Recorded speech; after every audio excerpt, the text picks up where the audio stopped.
Je dirais que c'est une accumulation d'abord d'insatisfaction depuis un certain nombre de mois qui se transforme récemment en une vraie colère. Vous savez, moi je ne suis pas un frondeur, je n'étais pas en opposition au gouvernement, ni depuis 2012, pas même depuis 2014 et l'arrivée de Manuel Valls à Matignon. Cela dit, nous constatons depuis quelques mois maintenant, je pense à la déchéance de nationalité, je pense à la gestion de la crise des migrants, en effet au déplacement de Manuel Valls à Munich il y a une dizaine de jours, et puis maintenant la loi travail dite loi El Khomri, autant de points pour lesquels nous considérons que la rupture avec ce que nous sommes, avec notre identité, avec les valeurs de la gauche est trop profonde pour que nous puissions les soutenir.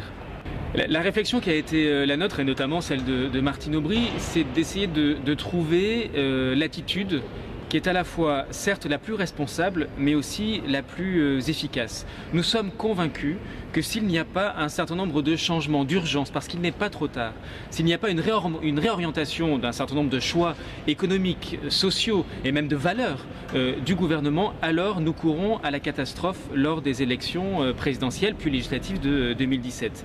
Évidemment, ça ne fait jamais plaisir, et moi le premier, de signer une tribune qui est en opposition, qui est contraire à l'orientation du gouvernement. Mais nous sommes convaincus que c'est en se taisant, en refusant de dire ce qu'est aujourd'hui la réalité politique de notre pays, que finalement nous faisons encourir le plus de risques à la gauche dans les mois qui viennent. Ça n'est pas une question d'individu, de personnalité. Manuel Valls est un bon Premier ministre. Ce qui ne nous convient pas, ce sont les choix politiques récents qui ont été réalisés. Manuel Valls a vocation à rester Premier ministre jusqu'aux prochaines élections. Ce que nous appelons de nos voeux, c'est un sursaut et c'est une réorientation sur le fond de cette politique économique et sociale du gouvernement. Est-ce que Manuel Valls acceptera ou pas de le faire? Nous l'espérons. Est-ce que nous serons entendus par le président de la République?